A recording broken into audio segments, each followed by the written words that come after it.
My husband laughed when I got laid off, saying, "Maybe you'll finally learn to cook better." His mother nodded in agreement. I packed my office in silence. 2 weeks later he came home early. I was in the kitchen, with his CEO, and a special guest. They'd been there for hours, discussing something he didn't know about. I lost my job on a Tuesday. My husband laughed when I told him. Not a sympathetic chuckle. Not a nervous reaction to bad news. Real laughter. The kind that comes from genuine amusement, the kind that makes your shoulders shake. "Maybe now you'll finally have time to learn how to cook a decent meal," Derek said, taking another sip of his beer without even muting the basketball game. His mother nodded from the armchair. "I've been saying for years that Emily needs to focus more on home." I stood there holding a cardboard box with 12 years of my career packed inside, and they sat there judging me like I just failed some test I didn't know I was taking. What they didn't know, what they couldn't possibly know, was that I hadn't been fired at all. I'd orchestrated my own layoff. For 6 months, I'd been secretly building a federal case against Meridian Financial, documenting fraud that would send executives to prison. My CEO's signature was on falsified reports. Pension funds had been embezzled. Offshore accounts hid millions in stolen money. And my husband, his company was right in the middle of it. His signature was on dozens of documents that would soon become evidence. But as I stood there listening to him mock me, watching his mother agree that I'd failed, I realized something. They had no idea who I actually was. And in 2 weeks, when the FBI showed up at our dining room table, they were going to find out. The meeting that morning had been perfectly staged. Margaret Chin, the HR director, sat across from me in the sterile conference room on the 14th floor. She'd rehearsed her lines: restructuring, market volatility, difficult decisions. Her eye contact was practiced. 3 seconds of connection, then a glance at the papers, then back up. Just human enough to avoid a lawsuit.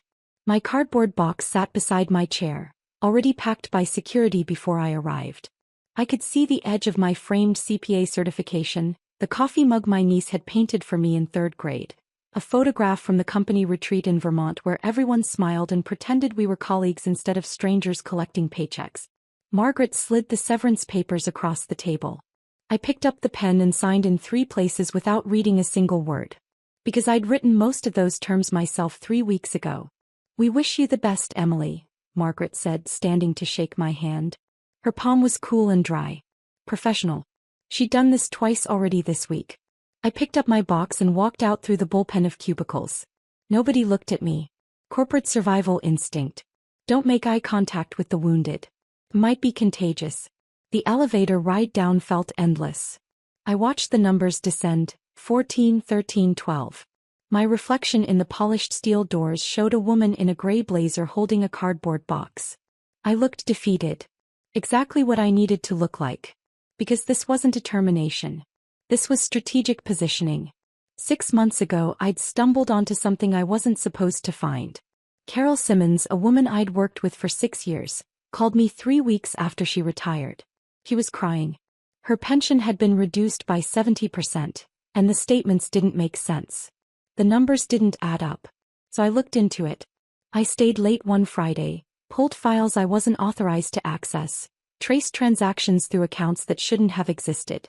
What I found made my hands shake. Offshore accounts in the Cayman Islands. Falsified audit reports with Richard Brennan's signature. Phantom transactions designed to inflate quarterly earnings. Embezzled pension funds. Not just Carol's but 234 employees whose retirement accounts had been systematically drained. I started documenting everything. I photographed records in empty conference rooms after everyone went home. I recorded conversations on my phone during meetings where executives joked about creative accounting. I copied files to encrypted drives hidden in my gym bag. For 6 months, I built a federal case while pretending everything was normal. I needed to get out before the investigation went public. If I was still employed when the fraud was exposed, defense attorneys would paint me as complicit. They'd argue I knew and did nothing. They'd say I was a disgruntled employee seeking revenge. So I orchestrated my own exit. I negotiated terms that protected me legally, secured my severance, and positioned me as a victim of corporate downsizing rather than the whistleblower who saw too much. Margaret Chin had no idea. He thought I was just another budget cut. Now I was driving home to tell my husband I'd lost my job, and I already knew exactly how he'd react. The house looked the same as it had that morning. A modest 3-bedroom colonial with blue shutters and a lawn Derek never mowed. I sat in the driveway for a moment, preparing myself. Inside, Derek was exactly where I expected. Sprawled on the leather couch, beer in hand, remote in the other, watching basketball with the volume loud enough to rattle the windows. His mother Janet sat in the armchair by the window, knitting something purple, reading glasses perched on her nose. I set the cardboard box on the dining room table. The sound made Derek glance over, but he didn't mute the television. "Lost my job today," I said. Factual. And that's when he laughed. Janet set down her knitting needles and nodded slowly. "You can't do everything, Emily." Clearly the career thing wasn't working out. I stood there letting their words wash over me. I didn't argue.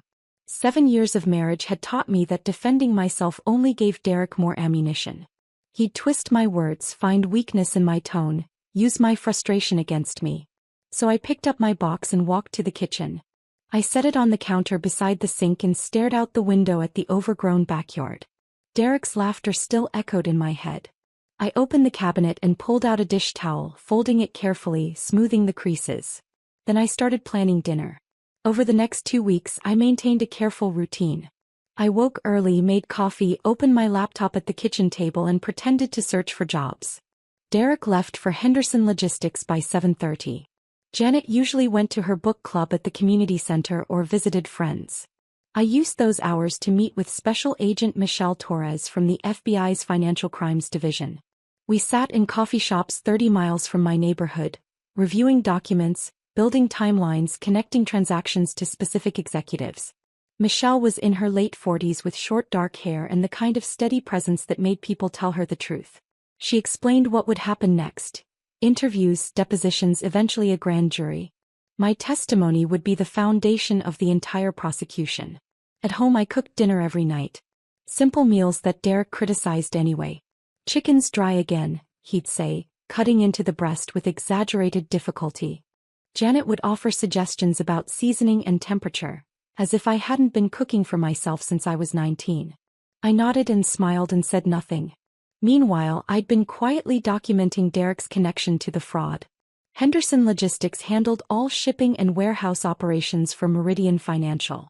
Derek's signature appeared on dozens of manifests for deliveries that never happened. Phantom services billed to inflate expenses and hide embezzled funds. He wasn't a mastermind, but he was complicit through sheer negligence. One evening while Derek was at a work event, I found Janet in the home office. She was sitting at the desk with papers spread out, and she gathered them quickly when I walked in. "Just looking for a pen," she said. Her smile was too tight. But I'd seen the letterhead. Meridian Financial. After she went to bed, I searched the office. It took 20 minutes to find her retirement portfolio. $400,000. Every penny invested in Meridian Financial stock. That's when everything clicked into place. 7 years ago, Janet had pushed Derek and me together at a church function. She'd insisted we were perfect for each other despite having almost nothing in common. She'd hosted the engagement party, paid for part of the wedding. I'd thought it was maternal affection. It wasn't. Janet wanted inside information. For 7 years she'd been using our dinner conversations, my casual mentions of quarterly earnings, upcoming mergers, management changes, to make investment decisions. She treated me like an incompetent housewife who couldn't cook a decent meal, but she'd hung on every word I said about my job. When Meridian collapsed, Janet would lose everything. I stood in the home office holding her portfolio statement, and something cold settled in my chest. I'd been underestimated by these people for years. Treated like an accessory to Derek's life. Valued only for what I could provide them. They thought I was small. Insignificant. Easily dismissed. They had no idea who I actually was. And in a few days, when Special Agent Torres sat at our dining room table with evidence spread everywhere, they were going to learn the truth. This wasn't just about exposing corporate fraud anymore. This was about dismantling every assumption that made Derek and Janet think they could diminish me without consequences. 2 weeks passed like clockwork. I woke early, made coffee, opened my laptop at the kitchen table and pretended to search for jobs. Derek left for Henderson Logistics at 7:30, briefcase in hand, barely looking at me. Janet went to her book club or visited friends, always gone by 9. And I met with Michelle Torres. We sat in coffee shops far from anyone who might recognize me, building the case document by document. Michelle explained timelines, legal procedures, what to expect during depositions. She was patient and thorough, never rushing, never dismissing my questions. At home I cooked dinner every night. Derek criticized every meal. Janet offered suggestions. I smiled and nodded and said nothing. On Thursday of the second week, Derek came home early. I was at the dining room table when I heard his car in the driveway. It was 2:15 in the afternoon. He wasn't supposed to be home for another 4 hours. I didn't move. I didn't hide anything. I simply closed the folder in front of me and waited. The front door opened. Derek's footsteps moved through the entryway, hesitated in the living room, then continued toward the dining room where voices were clearly audible. He appeared in the doorway and stopped. Michelle Torres sat to my right, her FBI badge clipped to her belt, visible and official. Across from me sat Richard Brennan, CEO of Meridian Financial. He looked nothing like the confident executive from the company website. His expensive suit was wrinkled. His face was pale and unshaven. His hands shook slightly as they rested on the table. Documents covered every available surface. Shipping manifests, audit reports, bank statements, coffee cups and empty sandwich plates suggested we'd been here for hours. As we had been. Derek, I said calmly. You're home early. He stared at me, then at Michelle, then at Richard Brennan. His mouth opened but no sound came out. Finally he managed, I had a dentist appointment. No, you didn't, I said. It wasn't a question. His face flushed. He'd been caught in a lie so small it was almost embarrassing. He'd come home to check on me, to see what I was doing with all my free time, probably hoping to find me watching television so he could make another comment about wasted days. Instead he'd found this. Michelle stood, extending her hand. Mr. Walker. I'm Special Agent Michelle Torres, FBI Financial Crimes Division. We're going to need to speak with you as well. Derek shook her hand automatically, his eyes still scanning the documents on the table. I watched him recognize his own signature on several manifests visible from where he stood. Sit down, I said, gesturing to the empty chair beside me. He sat. Michelle returned to her seat and opened a folder. She pulled out a document and slid it across the table toward Derek. Henderson Logistics has been handling shipping and warehousing operations for Meridian Financial for approximately 3 years. Is that correct? Derek nodded slowly. And you've been signing off on delivery confirmations and manifest approvals during that time? Another nod. Michelle pulled out 3 more documents, laying them side by side. These are manifests you approved. This one from January 14th. This one from March 22nd. This one from July 9th. She tapped each paper. According to our investigation, none of these shipments actually occurred. The products listed were never moved. The trucks were never dispatched. The warehouse space was never used. Derek's face went from flushed to gray. That's impossible. I signed those because my supervisor verified. Your supervisor was facilitating fraud, Michelle said, her tone clinical and matter-of-fact. Meridian Financial was being billed for services that didn't happen. The inflated expenses allowed executives to hide embezzled funds and manipulate quarterly earnings reports. She pulled out another stack of papers. Your signature appears on 47 documents currently classified as evidence in a federal investigation. The silence that followed was absolute. Derek looked at me. I met his eyes without expression. Did you know about this? He asked. I'm the one who discovered it, I said quietly. He blinked. You knew? And you didn't tell me? Why would I tell you? The question came out sharper than I intended. So you could laugh at that too? Tell me I was being dramatic? Suggest I focus on learning to cook instead? Michelle cleared her throat gently, redirecting the conversation. Mr. Walker, I want to be clear. You're not currently a target of this investigation. If you were genuinely unaware of the fraud, if you were simply signing documents provided by your supervisor without independent verification, you may avoid prosecution. She let that sink in before continuing. However, your negligence made this fraud possible. We'll need your full cooperation. Statements, testimony, records of communications with your supervisor and Meridian executives. Derek slumped in his chair. He looked smaller somehow, diminished. Richard Brennan had been silent throughout this exchange, staring at his hands folded on the table. Now he finally spoke, his voice hoarse and strained. "Emily." He looked up at me. "Please." I waited. "The FBI has enough evidence to prosecute. I know that. My attorneys have made that very clear." He swallowed hard. "But your testimony will determine the severity of the charges. If you tell them this was systematic, deliberate, that we knew exactly what we were doing, we're looking at 25 years. He paused, his hands trembling. "I have 3 kids in college. My wife had nothing to do with any of this. My parents are in their 80s. They depend on me." "You should have thought about that before," I said. I know. His voice cracked. "I'm not asking you to lie. I would never ask that. I'm just asking, if there's any mercy you can show, any way you can frame this as mismanagement instead of." I opened my laptop and turned the screen toward him. It was a pension fund report from 2019. 234 names listed in neat rows. Next to each name, a dollar amount showing what had been taken. "Carol Simmons," I said, pointing to a name halfway down the list. "She worked in accounts payable for 28 years. Retired in 2019. Her pension was reduced by 70% because you and your executives stole her retirement to cover your embezzlement." I scrolled down. "Michael Patterson. Warehouse supervisor. 32 years. Thomas Chin. IT manager. 19 years. Sarah Jennings. Administrative assistant. 26 years. I closed the laptop and looked directly at Richard Brennan. "You stole Carol's retirement to pay for your lake house. You took Sarah's money to cover your son's private school tuition. You want mercy? Tell that to Carol. Tell that to the 233 other people on this list who saved for decades and trusted their employer to protect them." Brennan's face crumpled. He put his head in his hands. Michelle Torres gathered her documents with practiced efficiency. "The investigation goes public in 2 weeks. Arrests will follow immediately. Media coverage will be extensive." She looked at Derek. "You'll need to retain your own attorney.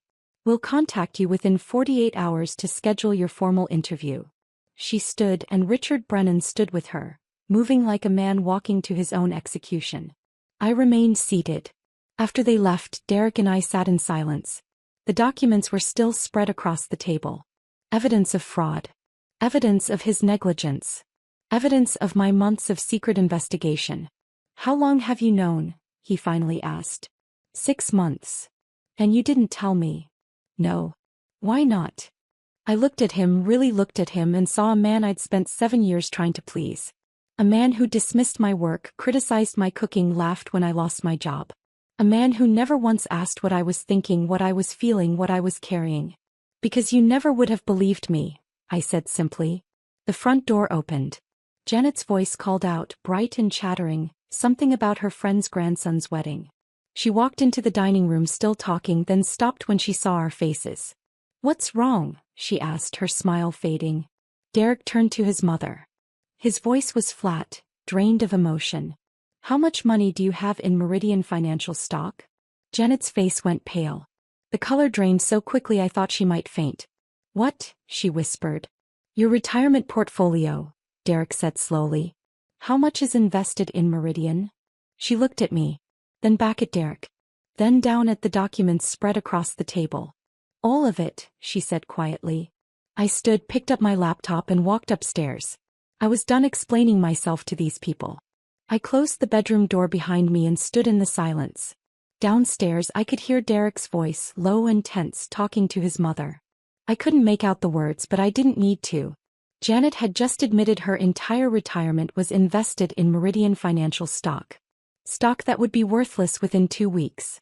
I sat on the edge of the bed and opened my laptop. Michelle Torres had sent an email an hour ago with the timeline. The investigation would go public on Tuesday morning. Arrests would follow immediately.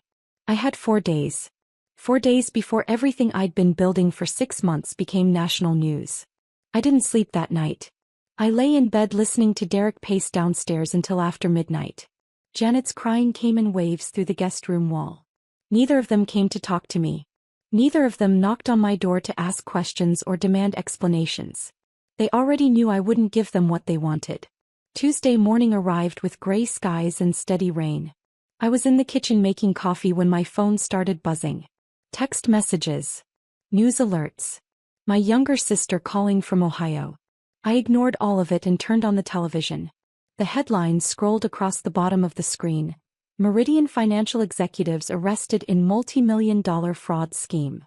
The news anchor's voice was measured and professional. 6 executives arrested at dawn. Charges including fraud, embezzlement, falsifying financial documents. An investigation spanning 18 months. A whistleblower, unnamed, referred to only as a senior accountant who alerted federal authorities, had provided crucial evidence. My phone rang again. This time it was Michelle Torres. "You're going to get calls," she said without preamble. "Reporters mostly. Don't answer. Don't make statements. Everything goes through me until after the grand jury testimony." "Understood. How are you holding up?" I looked out the kitchen window. The rain was getting heavier. "I'm fine. Emily." Her tone softened slightly. "This is going to get harder before it gets easier." He was right. By noon, 3 news vans were parked on our street. Reporters knocked on the door. My neighbors figured out the connection within hours.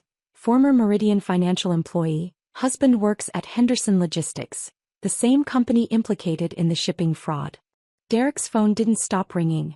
His supervisor called him in for a meeting. He left at 1 o'clock, his face pale, and didn't come back until after 5. When he walked in, he looked a decade older. His shoulders sagged. His tie was loosened. He stood in the entryway for a long moment before finally speaking. "They suspended me," he said. "Pending their internal investigation. If they determine I was involved, even unknowingly, I'm terminated." I nodded from where I sat at the kitchen table. "They said I might face civil liability." His voice cracked slightly. "For negligence." "You might," I agreed quietly. He stared at me. "You knew this would happen." "Yes." "And you didn't warn me." "No." Upstairs, Janet was still on the phone with her financial advisor. I could hear her voice, high and desperate, asking if there was anything that could be saved. The answer clearly was no. The reporters stayed for 3 days. Our neighbors talked to them. The story shifted angles. Whistleblower's husband worked for implicated company. Derek's LinkedIn profile was screenshot and shared across social media.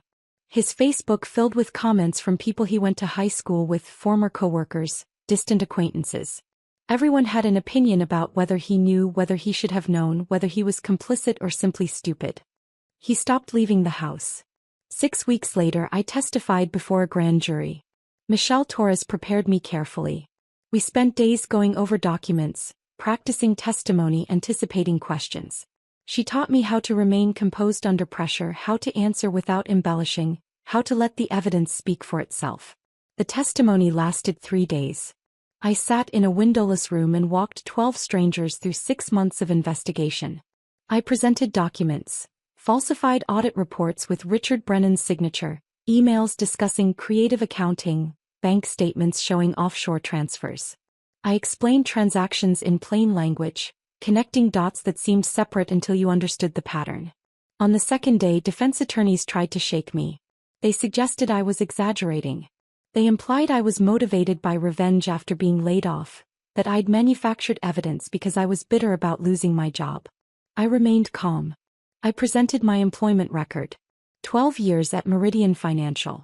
Excellent performance reviews every year. 2 promotions. 3 awards for accuracy and diligence. I explained clearly and methodically that I'd orchestrated my own layoff to protect myself legally before the investigation went public. The defense attorneys had no response to that. On the 3rd day, the grand jury indicted Richard Brennan and 4 other executives. Multiple counts. Fraud. Embezzlement. Falsifying financial documents. The prosecutor told me later that my testimony was the foundation of their entire case. When I left the courthouse, reporters swarmed the steps. Cameras flashed. Microphones were shoved toward me. I made one brief statement. 234 employees had their pensions stolen. I testified for them. Then I walked to my car and drove home. That night, Carol Simmons called me. She was crying again, but this time her voice was different. Lighter. Relieved. They're freezing the company's assets, she said. My attorney says we'll recover most of it. Not everything, but most. I'm glad, I said and meant it. Emily. Her voice caught. Thank you. I know what this cost you. I thought about Derek suspended from his job. Janet, broke and bitter in Arizona. My marriage dissolving in slow motion. It didn't cost me anything I wanted to keep, I said. Derek filed for divorce 8 weeks after my testimony. He framed it as mutual. Told friends we'd grown apart. Suggested the stress of the investigation had damaged our marriage beyond repair. I didn't correct him publicly. I hired an attorney and we divided our assets with cold efficiency. The house was sold. We split the proceeds. I kept my car, my retirement accounts, my personal belongings. He kept his car, his tools, his fishing equipment. There was no drama. No fighting over possessions. The marriage simply ended, dismantled as quickly as it had been built. Janet moved to Arizona to live with her sister. She never apologized. Not for the years of criticism, not for using me for investment tips, not for diminishing me at every opportunity. She just left. I watched them both go and felt only relief, like setting down weight I'd been carrying so long I'd forgotten what it felt like to stand up straight. 3 months after the divorce was finalized, I ran into Derek at a grocery store. He was with someone new. A woman younger than me who laughed too loud at something he said. He saw me in the produce section and looked away quickly, embarrassed. I realized I felt nothing. No anger. No hurt. No vindication. He was just a stranger now. Someone I used to know. A year after testifying, I rebuilt my career as a forensic accountant. Law firms hired me to examine financial records in civil cases. The FBI consulted with me on investigations. I traveled frequently, worked long hours that felt purposeful instead of draining. I was good at this work. Finding patterns in numbers. Seeing connections others missed. Following money trails that led to truth. 6 Meridian executives went to prison.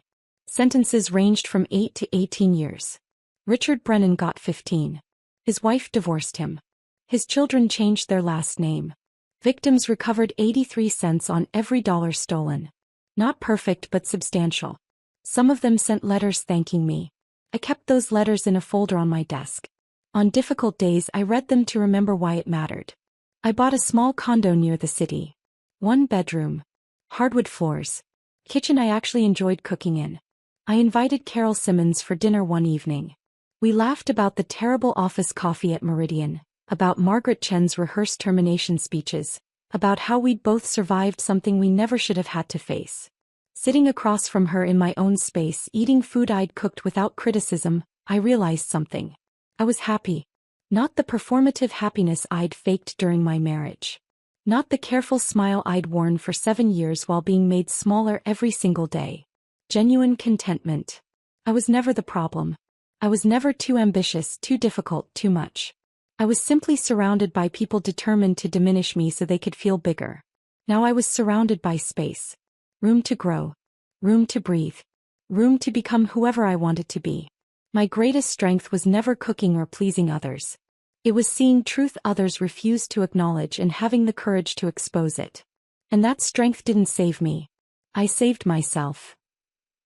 If this story of justice and truth had you captivated from start to finish, hit that like button right now. My favorite part was when Emily closed that folder and calmly said, "Derek, you're home early," with the FBI sitting right there. What was your favorite moment? Drop it in the comments below. Don't miss more powerful stories like this. Subscribe and hit that notification bell so you never miss an upload.